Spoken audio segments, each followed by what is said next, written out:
On this episode, we talked to a voice actor about their transition from the control room to the vocal booth. I'm walking the streets of nowhere. I'm playing the game with no regrets. I'm crawling out from the gutters. Cloud and the Joker's all you guess.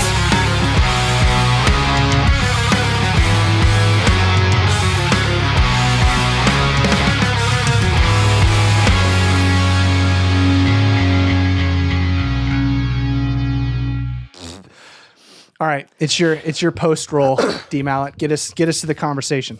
Oh man, how? So one, how do we get to this conversation? Just start talking and I'll interrupt you and get us there. That's how. Well, I know, but that's what I'm doing right now because we've had this little gag for like 2 episodes now where we've both had a thing. I've run out of things. I mean, I could run into my closet and like grab something. I have no idea. I got a thing. You ready? Okay, you have a thing. Okay. Honey? Is that what I'm looking at? You're not here yet. Oh. I know that now because you told me that now. I didn't know that now because you didn't tell me then. This duck sauce. What is duck sauce? Does anyone know what duck sauce is?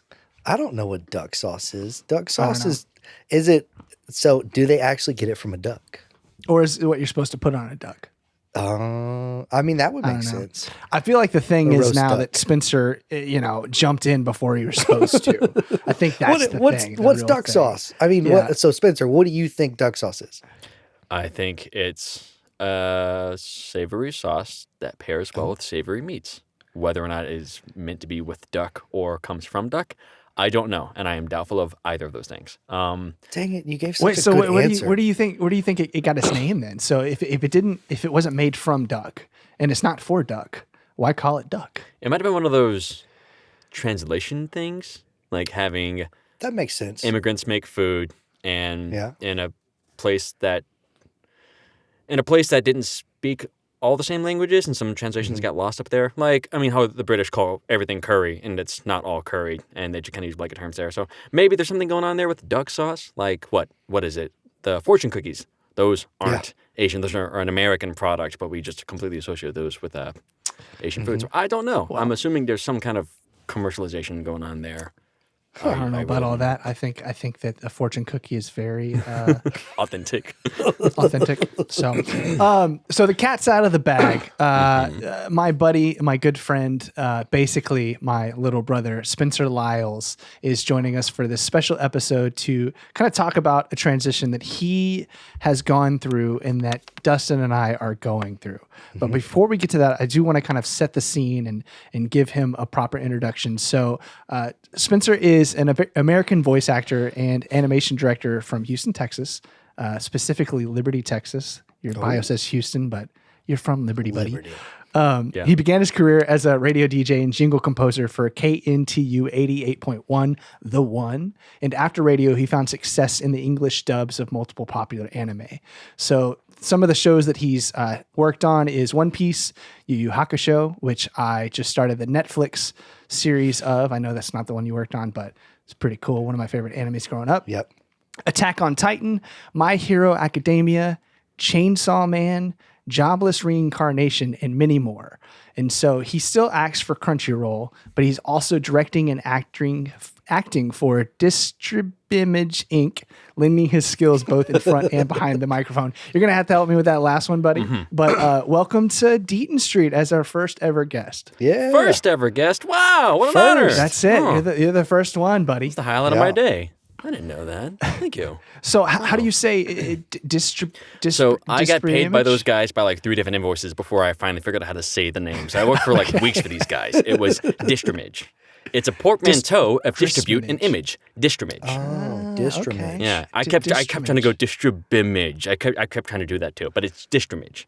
Just Distrimage.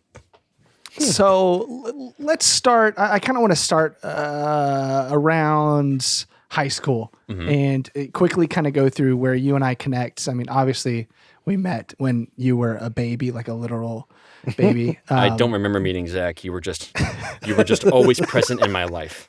There was a strange man, Zach. But around high school, middle school, you developed kind of a interest in music, and I think that is what evolved for you, kind of the same as me, evolved into audio editing, playing in bands. Your band opened for mine in high school.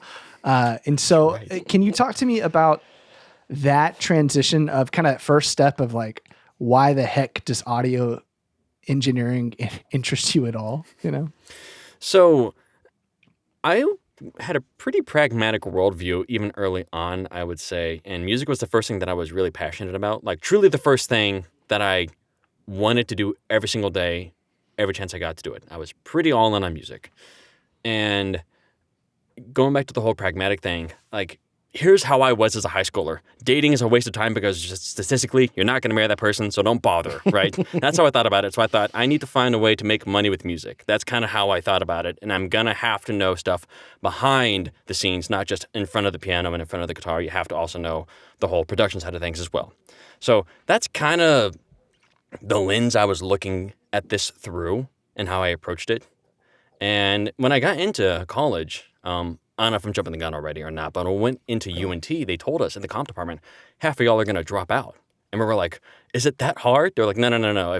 If you're good enough to get into UNT, you're good enough to work, half of you are going to change your degree into something that you want to focus your music skills based onto. And I was like, not me. 2 years later, I switched to media arts, just like they said. They even have it such that their classes transfer as electives, so you can make that transition seamlessly. So I still finished school in like 4.5 years, even though I changed my major halfway through it. And that's exactly what I did. I kind of realized you don't need a degree to write music, but I do need more technical skills to understand how to produce music professionally, to make money doing it, because that's why I'm going to college for it. So, and that is how I discovered the radio station that I worked for. That's kind of how it really started there. Yeah, it started with the music, but the voiceover started with radio. And the radio was where the music and the voiceover kind of intersected there.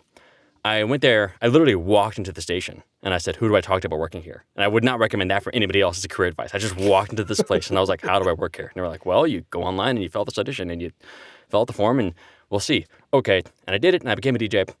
I did that with the goal of putting my music on the radio for commercials, interstitials, PSAs, jingles, all that good stuff. And the DJ part of it was just kind of the ancillary side part of it. I know I'm talking fast now. I need to slow down because I'm excited. But when I was in the station, I discovered I was pretty decent at the voiceover side of things. I've been acting since I was a kid, but I never thought of acting professionally as a legitimate career path, but I did for music, like that was any easier. And near the station was, at the time, Funimation, now Crunchyroll. And I knew it was around. I always kind of thought in the back of my mind, that'd be cool, whatever. I took a workshop with a guy named Sonny Strait. He's Mace Hughes in Fullmetal Alchemist, Usopp in One Piece, Krillin in Dragon Ball. Mount Rushmore of anime actors. The dude's big. He's been there since the beginning, right? I took some workshops with him. He was teaching anime workshops, how to dub anime 101. And I was getting more and more fascinated by the voiceover side of things. So I said, I'm going to lean into this. And I did. Took some workshops. I showed him some animations that I made for North Texas Television. Again, that was something I was doing to put my music on television. That was the goal there. But he was so impressed with the animation, he offered me an internship at his studio as an animator. And I was still in college at the time. So I said, yes, I'll do that. And that's how I started really leaning into voiceover. That's kind of the quick and dirty answer of how this lens even gave me an opportunity to do that. And all the while, I kind of realized other people would come to the workshops too. They would teach workshops. This person's an actor and a director. This person's an actor and a writer. This person's an actor and a subtitler. I thought, okay, I need to have a skill adjacent to the thing I want to do that gives me a reason to be usable in this industry. So I thought, okay, I already have a pretty decent understanding of audio, having worked in radio and having had access to all the recording studios in the composition department at UNT. So I will focus on audio engineering. And that's what I did. Sonny put my name out to some studios. Studios literally started reaching out to me. I never heard of them or knew who these people were. And they started asking me if I could just engineer on the shows in anime. And it just took off from there. I'll let you ask another question because I'm rambling. I'm so sorry. So I don't want to keep talking too much, but. No worries, man.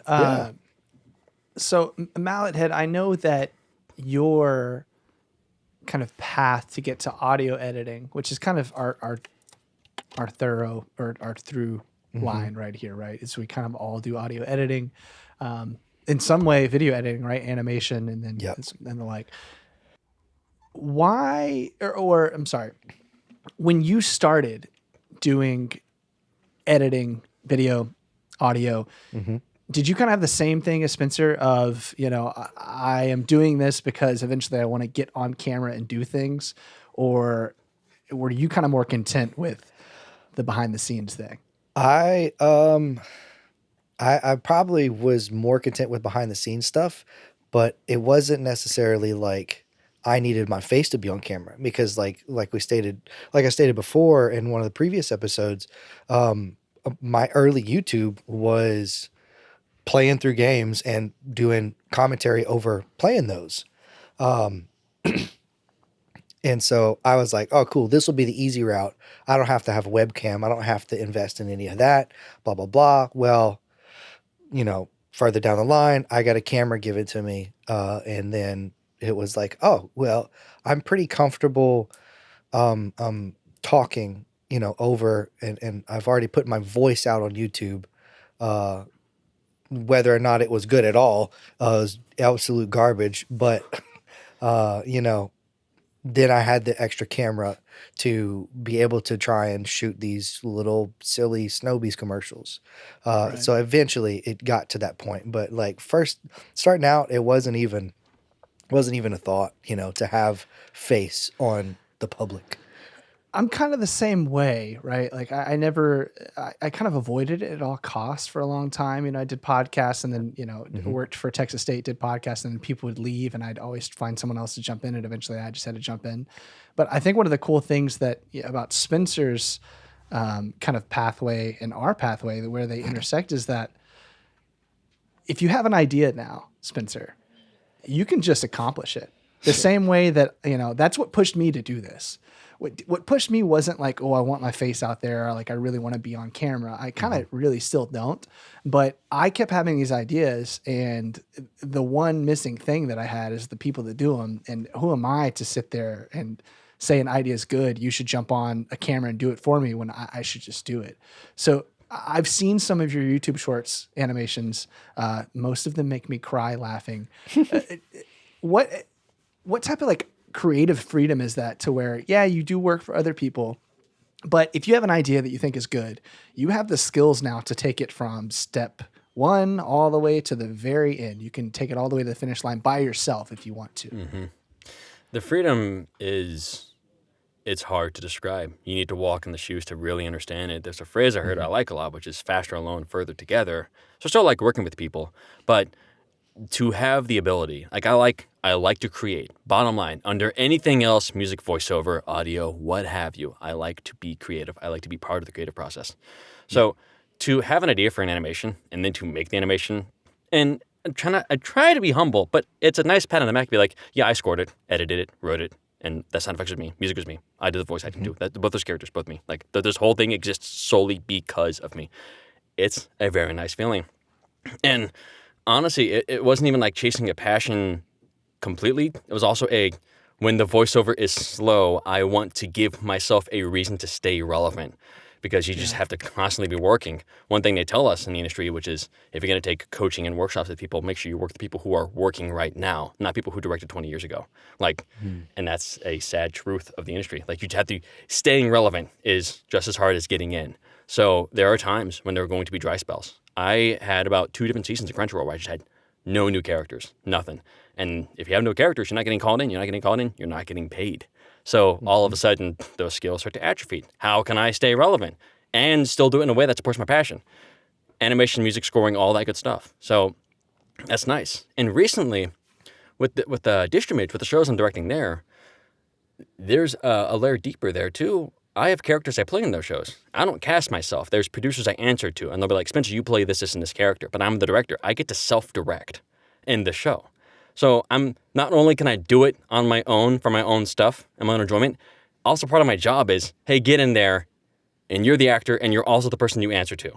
Even still, I'll have my wife, Danny, who's also a director, come in and be like, hey, can you just listen to some of these takes just to have a second opinion to bounce off of?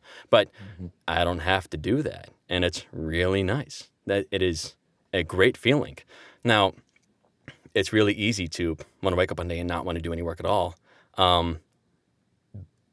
But this kind of lifestyle requires discipline, a lot of discipline. It's easy to not want to work, but the fear of losing everything I've worked for to get here kind of keeps me going. And again, it's more driven by passion, not by fear. But one motto I kind of been living by this past month, because I've just been so overwhelmed with work, which is I've been through enough famines to really appreciate the feasts and don't take them for granted. So it's a nice freedom, but there's a double-edged sword aspect to it, right? Like I can get up and go, but there's an inconsistency that is just inherent to the job, no matter what you do.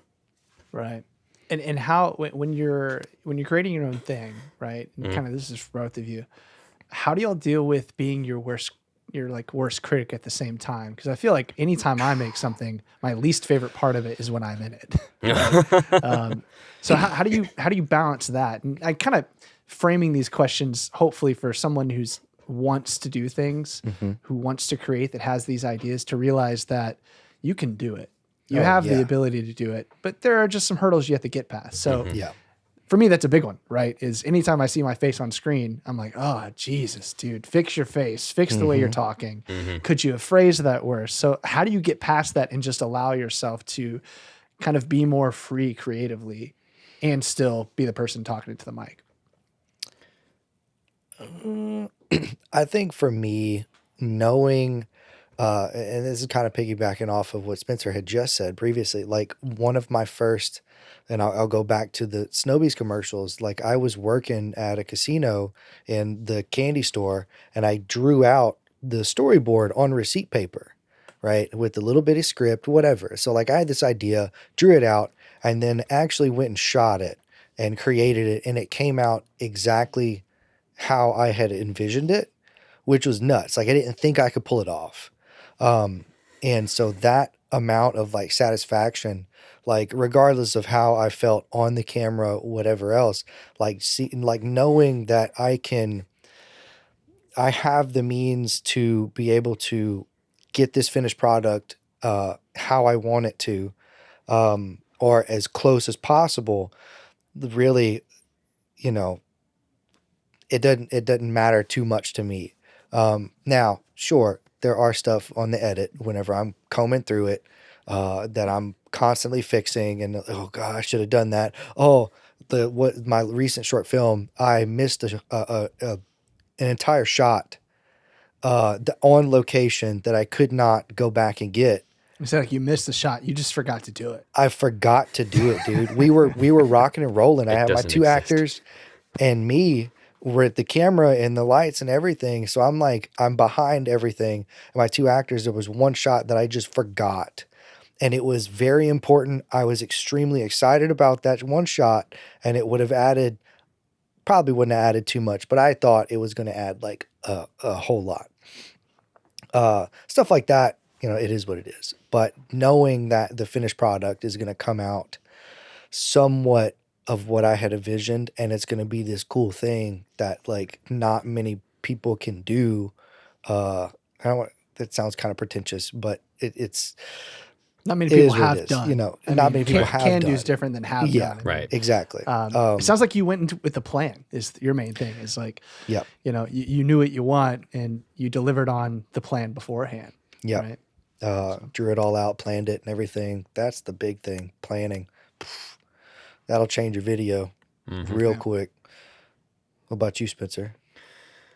Even to this day, when I'm showing people my animations, like I am a critic of my own, such to the point that I'll be like giving like how to prepare for the video you're about to watch before they watch the video. Like, hey, before you watch the video, just know that like there's gonna be like a thing here. Like, but even still, people will like laugh when they see these videos. So the feeling I kind of compare it to is like rehearsing for a play, for a comedy, and you do the jokes over and over and over and over and over again. And then you finally perform it, and you do the joke, and people laugh. All of a sudden, there's this connection to an experience. That makes it all of a sudden palpable, right? Like an actual thing, right? So I like sharing in those experiences. And for me, there's not people ask me all the time, how do you get into the industry? And I'll tell people, there's not a right way. There's a lot of wrong ways. And you can ask different people, and compare the stories. And there'll be similar things, but every story's going to be unique. So it's not a playbook. There's not a complete step-by-step order of operations how to do this in a way that's meaningful to you. I always just kind of trusted my best judgment, and it kind of just kept working out. There's a couple things I, of course, got wrong along the way, and those are learning experiences, but the payoff of doing these things was really meaningful. Oh, my monitor just went off. That's embarrassing. I didn't realize how dark it'd be without that monitor. That's fine without it. That's Okay. funny. I lost my train of thought. There we go. How stuff was meaningful was where you were. It's hard to put it to words. One story that comes to mind. I first started working for ET, the studio called Extra Terrible Studios. I'm not kidding. That's the name of the studio. Oh, yeah. And I visited there. Mhm. I have a story. Oh, no. Once you get past this, I have a story of Extra Terrible Studios. My first job there was being one of the engineers and animator, and they were like, just put content on the channel. Just keep it going no matter what you did. And there at the time, there's a lot of animosity online about USB microphones and wannabe voice actors versus real voice actors and what's this and that.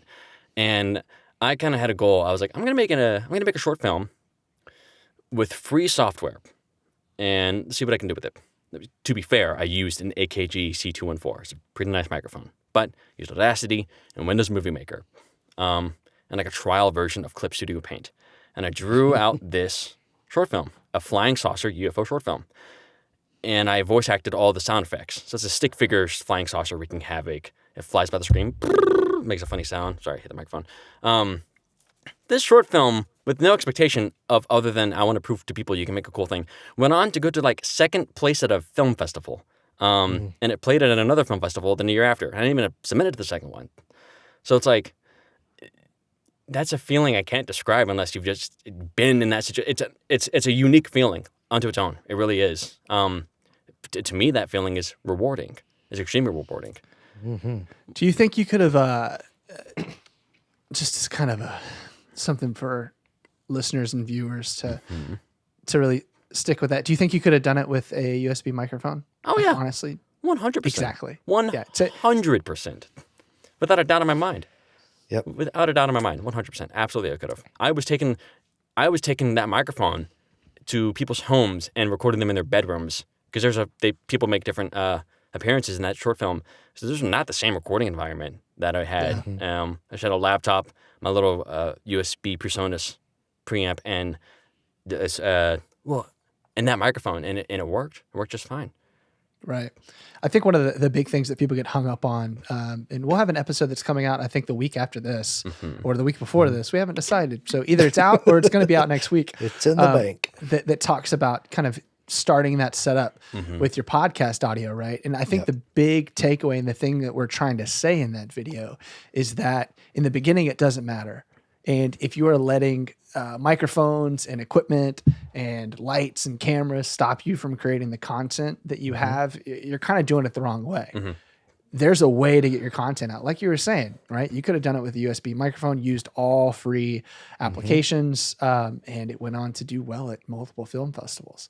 So I think the big thing is if you have an idea, write it down, like Dustin said, plan it out, and then find a way to accomplish it. Even if it's not the Spielberg version of what it could be, at least get it done, right? And then maybe one day you can make the Spielberg version of it.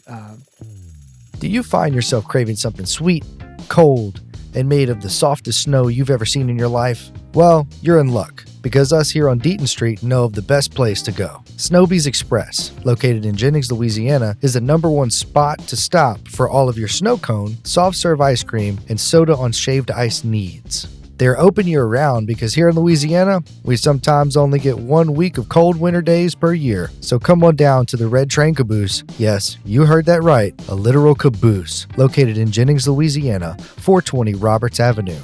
Currently, they're open 1 to 5, Monday through Saturday. You can find them on Facebook as well to book a party. Just search Snowbees Express and reach out. That's SNOB''S Express. But Extra Terrible Studios. We've been so serious. I have to get us off the rails a little bit. I can't be this serious. I can't handle it. I'm vibrating out my skin. Gotta tell a story. The first time that I ever went to one of Spencer's studios, I've been to a couple now, but the first time I ever went, my wife was wedding dress shopping, so I didn't go with her because you can't see the dress before. And I was like, I'm going to go see Spencer. Spencer was like, well, I think I called you that day. That's the type of friend that you are. Is I called you that day and you're like, I'm at work, but why don't you just come to work? And I was like, cool, I'll just come to work with you. It was just me and you, and I think one of your friends came up later, but we ordered a pizza. Oh, yeah. And it is hands down, the best pizza I've ever had in my life. I don't know where it's from. We can give them a shout out. If you know, please. I believe it was Zoelli's Pizza in Addison, Texas. I'm going to look at my phone while you...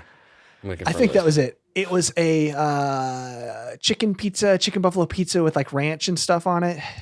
It wasn't flat, but it wasn't like super thick either. It was like kind of that middle ground of like perfect, probably like hand tossed pizza. Amazing pizza. I ate so much of it. I went to the bathroom. I don't know if I ever told you this part. I went to the bathroom and I threw up.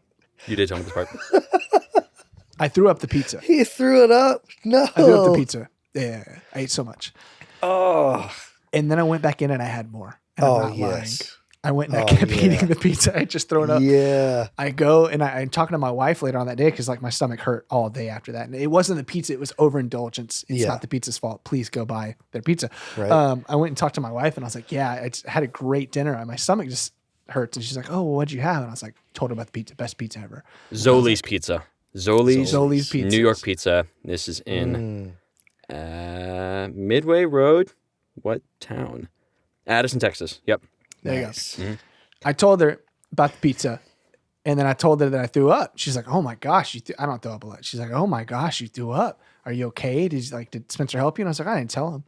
She's like, "What?" I was like, "Yeah, I like threw up. It was terrible." And then I went and ate more of the pizza, and she's just like, "What the heck is wrong with you?" Dude? And I was like, "You would have had to have the pizza. It's great. It's so good.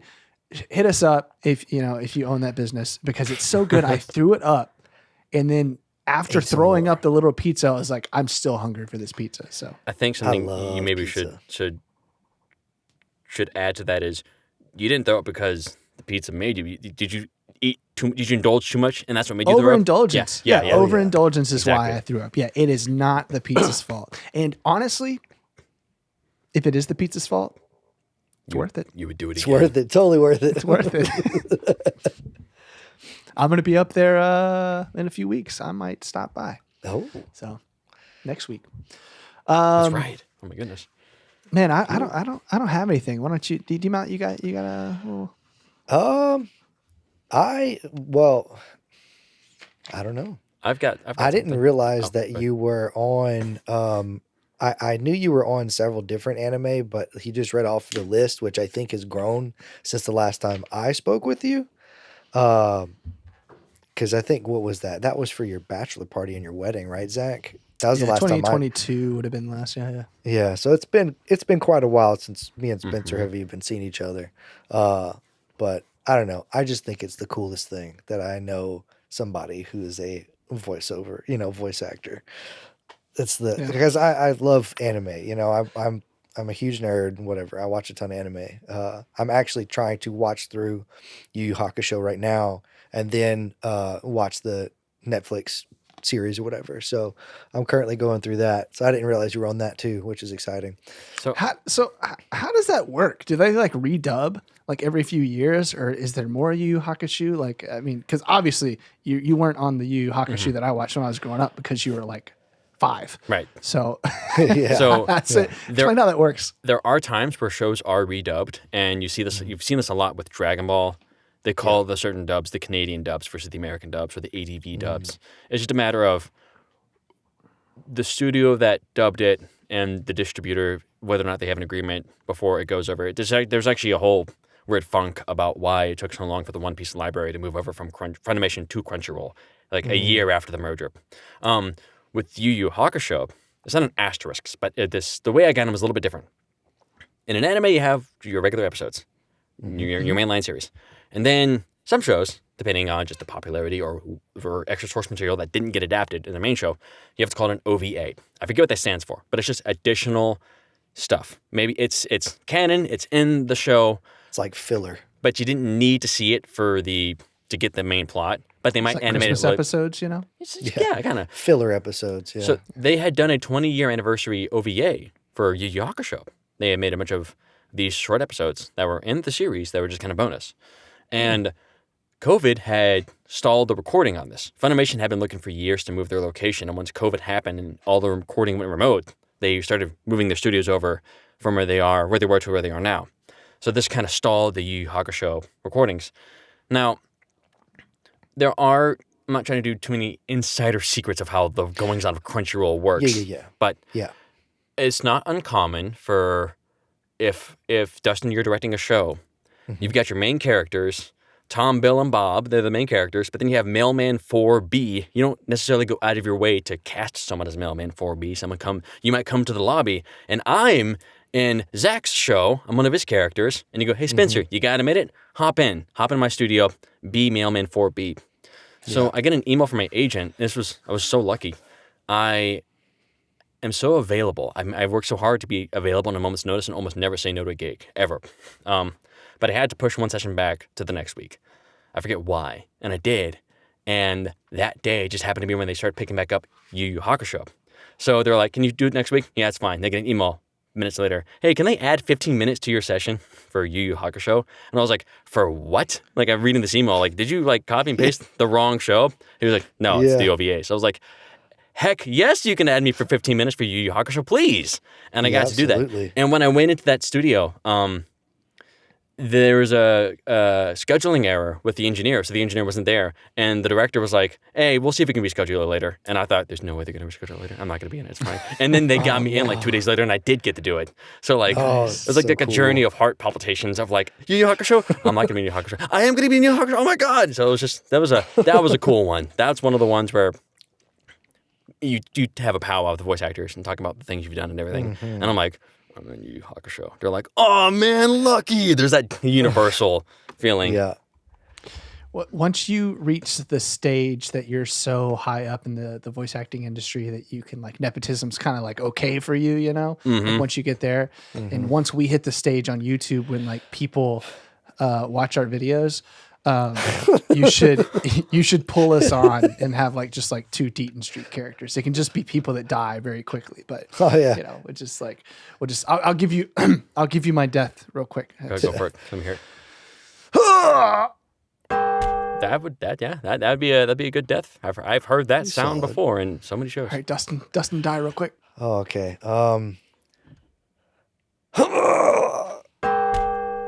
Yeah, it really sounded like I was gonna poop. There though. you go. I like that actually like sank in his chair a little bit too. That's good. Yeah. Yeah. Good You instincts gotta too. act a little. There you go. I'll tell you what. We'll send you that and use that however you want to use it. You know. Yeah, you're good. Do what you want. Yeah, awesome.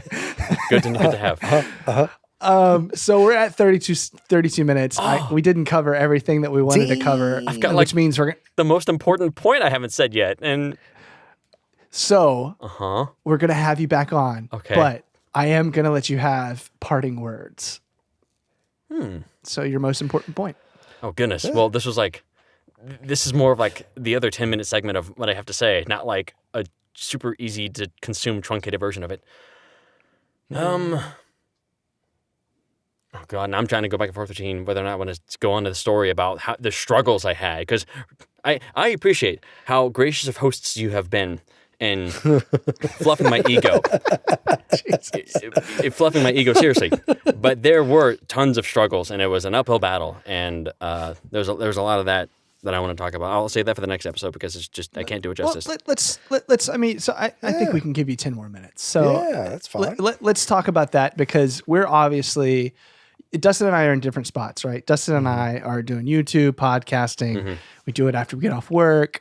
We'd love for this to be super successful, and we're going to work hard to make it successful. But at the end of the day, if it doesn't work out, it doesn't work out, right? And I know you worked full time while doing a lot of this stuff, and you've done a ton of extra jobs, but you for years have had this as the number one circled thing. So with that, I'll give you the floor of like, let's talk a little bit about the work that you did to get where you're at right now. So I lived what my father called a very bohemian lifestyle to make enough time available to me to chase this on the side. I worked a part-time job at UPS, and the reason I chose UPS was because I worked at the airport. It was a dangerous job, and they gave you Blue Cross Blue Shield premium healthcare. Every other week, someone was getting their hand crushed in a hydraulic something, or like getting a finger cut off in a K-loader or something. And we had to do constant training videos and constantly sign these papers like, do you affirm that you did do your training? Yes. Let me go into work now. Watch out on spot 4. That's where the person got his leg crushed. There might be some blood out there. Okay, right. But the reason I chose the job was because it gave me health care and it was part-time. That was pretty much it. And so I'm working maybe like 20 to 25 hour weeks, but I'm not making a lot of money. I'm not making a lot of money at all. And there was a long period of time where I'm talking, there are several times where you get 1 shower a week because you're trying to cut the bill of water that close, right? Never turn on the lights. You should never touch the AC. Lots of potatoes and eggs and tuna. Like, when I moved out of the apartment that I was in, I crashed on my friend's couch and I couldn't keep the bed and he couldn't afford a storage unit, so I just slept on the couch. And then once you got a 2-bedroom apartment, I just kept sleeping on the couch. And the bedroom was the studio. Finally, one day, his mom visited and they had bought a blow-up foam mattress for her to like sleep on as she stayed over the night, and they forgot the mattress there. Oh, Spencer, why don't you have it? But they were clearly giving me a bed, and I took it. That thing deflated. I then put acoustic foam under it and slept on like a makeshift Japanese floor mat for like another half year. Good Lord. Like that's just how I operated, because I spent so many other waking seconds and hours trying to make this career of mine work. So a lot of my schedule was go to the airport, work, come home from kind of physically exhausting work, but I was just inspired, I hate to say this, by a lot of the people at the airport who just never aspired to do much more. And if they're happy, that's fine. That's their prerogative. But I couldn't imagine just loading boxes on a conveyor belt for 25 years, and that's all there is to it. And I was like, that just sounds like a horrible time to me. The same way my mom and I are so different in this regard. She, for the longest time, would say, like, oh, your music's fun, but how do you make money doing that, right? Like, isn't the inconsistency stressful? And I kind of see, well, staying in a cubicle all day, every day, and like selling things to people, that seems stressful to me. I want to spread my wings and fly. Like, I just wanted it so bad. And I mean, I pushed it to the limits a couple of times. And then finally I started having success in engineering. And the goal was never to be a full-time engineer. And I had not known this when I did this, when I made that transition to being an engineer, to recording audio and mixing audio for games and everything. That was like the one career path where acting and engineering are not so easy to do together. A lot of studios actively discourage engineers from acting because engineers are hard to come by. So they don't want engineering to be a career path for acting. So like 3 years later, I mixed, like, here's where I was. I was working for 4 different studios: Extra Terrible Studios, Studio Nano, Okratron 5000, and Sound Kittens Studios. And I'm like surrounded by my monitors and my booth and my studio and my preamps. And I was like, this was never the goal. Here I am surrounded by all this gear. And like, I kept fumbling my way upwards the engineering ladder, and the acting front was just dead. And it was so hard. And it felt like I did every single step on the staircase. That was the correct step to step up. And the last step was, and then someone calls you in. And then someone calls you in. And then someone calls you in. And it just never happened. And this just stalled for months. And then it became pretty toxic. I started hating engineering. And the work started to suffer because of it. And I was just, finally, and I was making really good money at the one I was working at. Was Okratron 5000, but I was not doing the best work. And I was not in the best headspace either. And at that point, I thought, man, these past 3.5 years I spent choosing this path, was that time wasted? Did I just completely go, should we have gone left instead of right? And I just went left for 3 years when I should have gone right, like done the wrong path. That was a tough one to finally make that transition. And I got lucky. There was definitely some luck involved. So like, no matter how hard you work, here's a good parting thought. No matter how hard you work, there's just going to be some factors that are out of your control. Like, whether you want to admit it or not, there just are. I got lucky that Sonny offered me a job at a studio. I got lucky that he happened to mention my name, to Sound Cadence. I got lucky that at Sonny Studio I met Jason Lord. I got lucky he invited me to his studio. That's how I met my wife, Danny. She happened to mention my name to Chris Sabat. This is all, of course, over the years. And there are things that are going to be out of your control. But if I have to say anything else, just aim up. Always try to be better than you were, and just keep aiming up, because what else are you going to do? It's not going to get better if you don't aim up, I think, personally. It was a hard jump, but I made it. I think I made it, and now here I am, eating the fruits of my labor, as it were. You got to stay ready, too. That's one of the things that Dustin and I have talked about, is that a lot of success is luck, but a lot of it is, as opportunities open up in front of you, being ready to take those opportunities and being prepared. And you mentioned the luck, and I appreciate that, because with anything in life, there's luck. But I also know how hard you worked at your craft, and when you didn't get calls, you were doing animation and you were voicing your own characters, and you were working on your craft even if people weren't calling you. And I think that's important, especially this day and age. If you want to get into any type of media, there are conventional paths, and then there are unconventional paths where you create your own darn path. And I think that's what you did. You did the right things, but at the same time, you created your own unconventional path. And I think that is a very important takeaway for people, is just to be ready when that opportunity comes. And the way you stay ready is you do it on your own. You practice on your own as much as you can. Right? Absolutely. I love that thought, and here's how I would piggyback off that thought. I was so over engineering, and I was done with it. Guess what happened? A global pandemic happened, and it shut down all in-studio recording. Suddenly, all actors were bottlenecked, and only the people who could record audio remotely were the ones capable to voice act. I went from a nobody to one of the only, just like that. I went from no sessions at Crunchyroll to I have sessions every day of the week, overnight. And I'm not exaggerating. That's what happened. And I rode that wave as hard as I could. And no one saw that coming. And I had several people come into my home and work in my booth. I had several friends that we helped keep employed because they needed a place to work during COVID.